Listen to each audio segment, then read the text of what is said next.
Yeah, buddy. What's up? It's Chris Young. What do you say we take a few minutes and talk about some of the features of your Keystone Bullet Crossfire?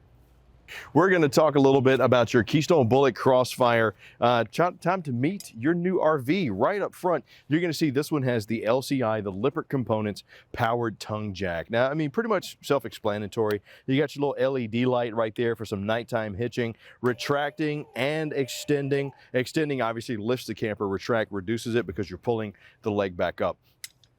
If you do get stuck and you need to do that manually, you do have this little tool right here, which can go underneath this rubber nozzle, and you can do that manually to your jack. Now, you got 20-pound LP tanks on this Bullet Crossfire with the plastic cover, and you'll see that we have right here our little selector switch and our gauge. If we cut the tanks on, and if there's any gas in them, that gauge should go from red to green. This selector switch lets us know which propane tank we're using. This one for that way. Right in the middle means we're pulling equally from both, and then this one for the right-hand side.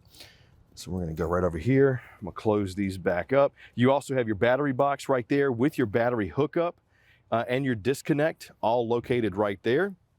Good little option to have close by the battery. And when you're putting your plastic cover back on your propane tanks, make sure the cover is pointed towards the coach, because the wind, when you're going down the road, could lift this up and, you know, just pop it off, or worse, cause some damage that you don't need. 20 pounds, or excuse me, you got your 10 amp quick connect for your solar panels right there. If you want to plug that in, trickle charge the batteries for you. Over here on the off-camp side, you do have magnetic anti-slam doors for your storage, plus you got covered hinges, very nice little feature. You got power stabilizer jacks on this unit, and right here is the tool that if you need to do them manually, you would use this one right here. You actually would just stick it right on there.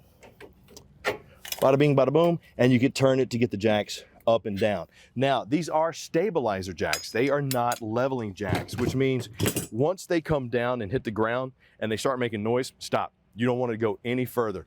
And also, if you notice, when they're coming down, sometimes they don't come down evenly on both sides. That's okay. Boom, did you hear it kind of grind a little bit? That means that we're there, we're stabilized. What you want to do too to level it out is get you maybe some pads to put under there. It'll really kind of help you out.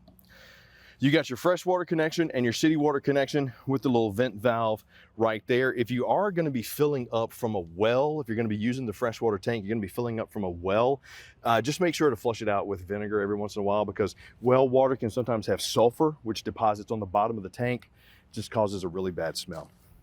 Right here, we have the slide, and that is going above the frame. These are True Fit slides by Keystone, which is a very nice little innovation. They're insulated all the way around, but they also reduce components that could go in and out. External shower with hot and cold right here. Black tank flush right here. And let me tell you about the tanks. So you'll see how the handles are color coded. If you're going to be flushing your tanks, make sure you got a secure connection there. You got a clear elbow.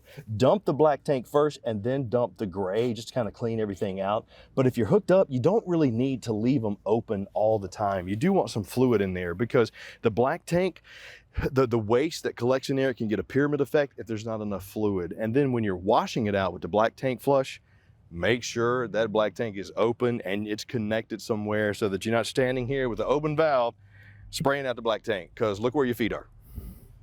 That's not a good day. Just saying.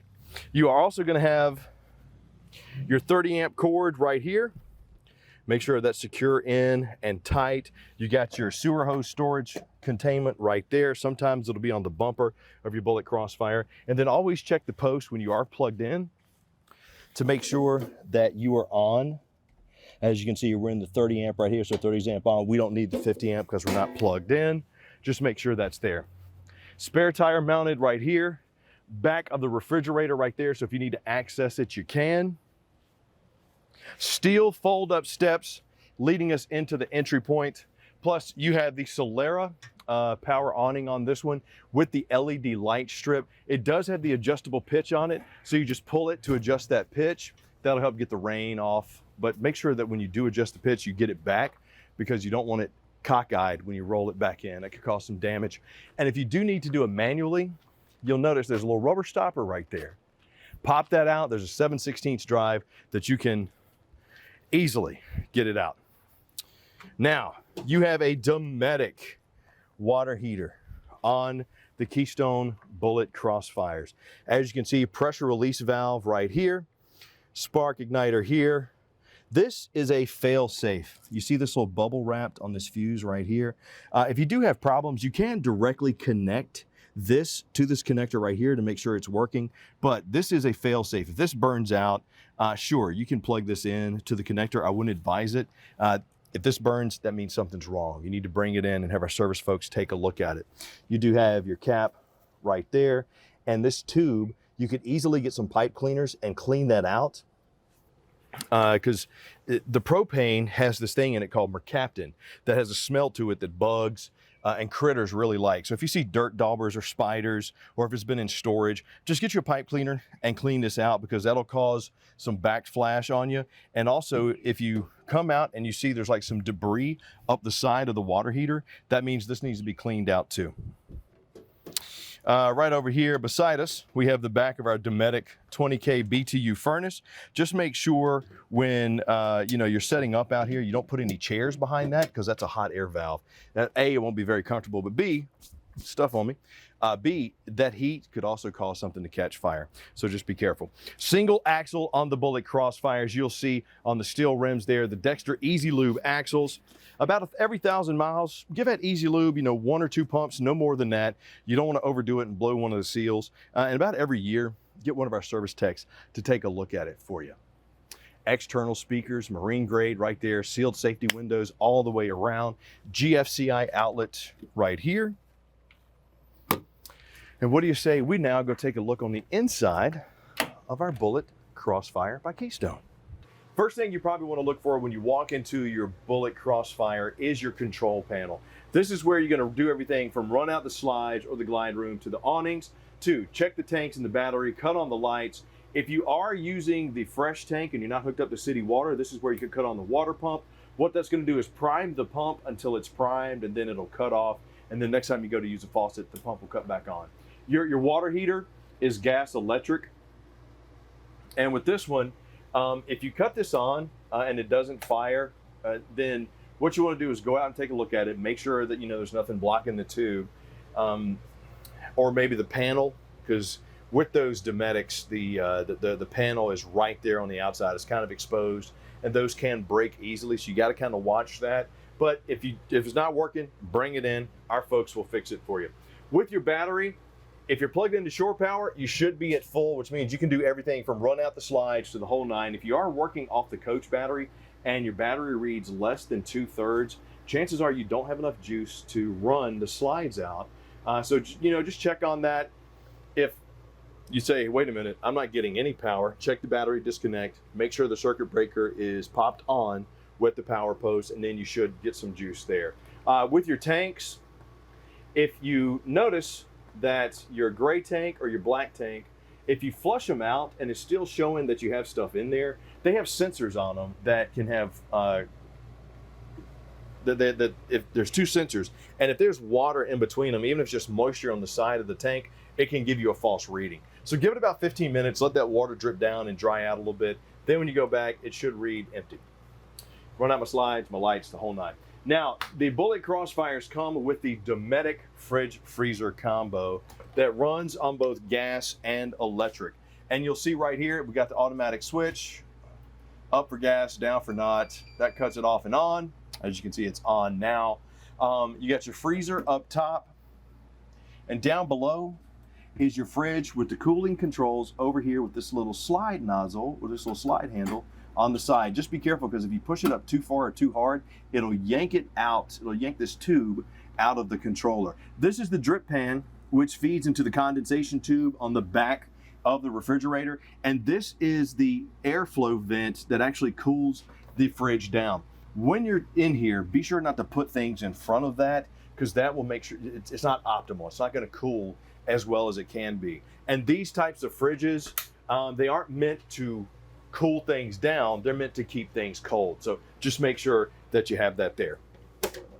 Now, with anything that's going to be electric, this is your fuse and circuit box. So if any of these fuses have a red light on them, that means the fuse is faulty and something's not working. So if it's like your fridge, if it's your water heater, if it's your AC or your furnace, check that out. Check to make sure you're plugged into shore power. Check to make sure the battery disconnect. Everything is on, everything is working. If you're still not getting AC or anything, bring it into service, let our folks fix it. If it is the fuse, you can pop it out. You're gonna have the stainless steel undermounted farmhouse style sink with the high-rise faucet. You're either gonna have the Suburban or the Furion cooktop. This one just happens to have the Suburban 2-burner cooktop. Now, this is you gotta use a grill lighter to light them type. You do not have an igniter here. Just make sure that when you're done, this is off. Because with the glass cover right here, it will kind of abate the propane coming out. So please be extra careful, be extra diligent to cut that off. Your hood there, the Furion microwave. You'll also have the Furion AM/FM command center with HDMI, Bluetooth, and USB. It's also dual zoned. All of the connections kind of run through the paneling. So if you need to fix anything, you're kind of out of luck, bring it to our service folks and let them do it for you. But you'll see your TV connections over here, your cable and your key TV connections in there, as well as your 110. But these do a pretty good job of kicking out the entertainment. You should have some storage underneath your beds, like right there. Just be careful because it's not strut supported, so when you lift it, just be extra careful. Cubby storage, ward storage, pretty standard across the Keystone Bullet line. Now, you're either going to have the GE like this one or the Dometic AC inside your Bullet Crossfires. This GE and the Dometic, they're both 13.5. This one is not ducted, it just has the vents. So, as I like to call them, the angled dumps. So if you want the right side of the coach to cool down, open up the right. If you want the master bedroom, you can kind of use this as an angle for the vent as well. And then right here is the main dump, the quick cool for the middle. Still does a good job. And for some of the smaller Bullet Crossfires, that's really all you need. And you have a 20,000 BTU furnace inside of these. But once again, if you're not getting air, you're not getting power, check the power connection, check the post, check the battery, check the fuse. Still not working? Bring it in.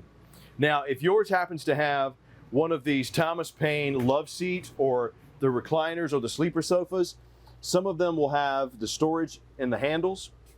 Some of them may have the storage in the middle, but to pull it out into a bed, just remove the big pieces,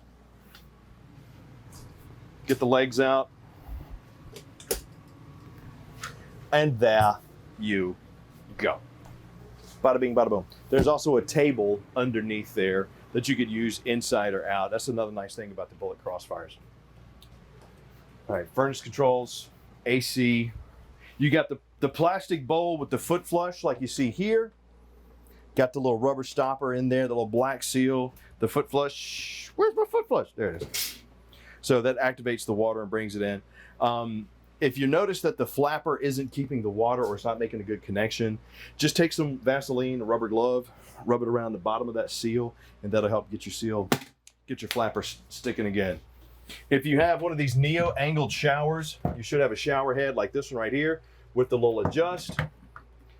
Your shower controls right there, your glass enclosure, your vanity sink, and there you have it. And if you notice, the ducting for the Suburban furnace in this one is right there. So that's pretty much it for your Bullet Crossfire. Hopefully this video has kind of helped you a little bit. As always, our elite team of techs are standing by to help you. If you do have the Good Sam membership, you got access to the Elite Tech hotline. Just give us a call or bring your unit in. We'd be more than glad to help make sure that the next time you go camping, it's the best that it can be.